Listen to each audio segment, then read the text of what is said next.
You know how I mentioned the comic contest previously and that I planned on participating? Well, the deadline for uploads is the 30th of June, which is 30 days from now if you include today. And so I'm challenging myself to create a webcomic within 30 days, alongside working and being a wife and a mum. Oh, and making videos, because apparently I don't like myself. As today was day one, I had to start with brainstorming ideas. I was able to do this before I headed off to work. Then later on, while I ate my girl dinner, I watched a movie related to my chosen idea in research, just to help me get an idea of tone and imagery. After that, my husband was finally home, so I called it a night and we watched Argyle. Great film, by the way. Day 2 of my webcomic in 30 days challenge. I planned to spend most of the day writing my script, but it really didn't take long at all. So instead of working on something else, I spent some quality time with my little girl and we got some fresh air. Day 3 of the challenge, I caught up on some admin and started on character designs. I got the mum and dad sketched out before I had to go.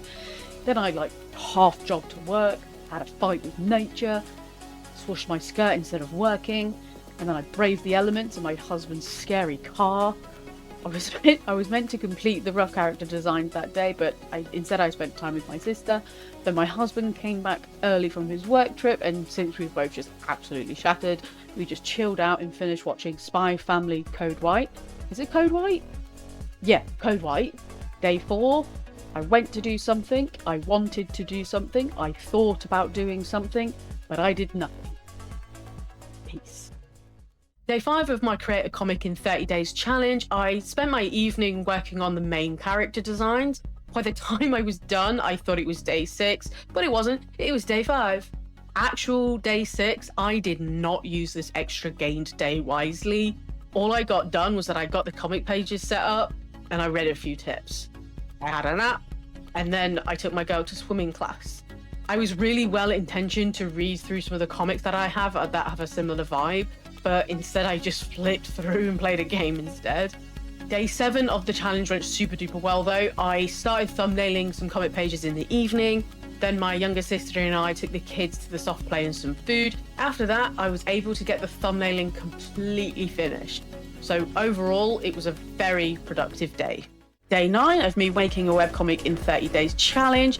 I ended up downloading The Sims 4. I thought it might be helpful with backgrounds, but it wasn't. And I'm sorry, but how much is it now? It's ridiculous. So I ended up taking some photos, and while I was there in my kitchen, I just baked an apple crumble, as you do. I spent my evening editing the day 5 to 7 reel because they take way too long for me to edit. They shouldn't, but they do because I'm slow.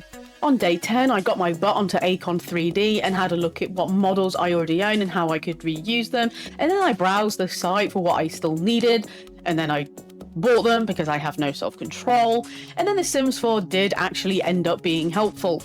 On day 11, I got all of my backgrounds together and onto my comic pages. As you can probably tell, I changed my mind some time ago on my format, and I've gone with a more traditional double-page spread comic instead. I've also decided that these 3D models and the photos that I got will just serve as a base, and I will effectively just trace my backgrounds over the top to make my comic panels more cohesive with my style.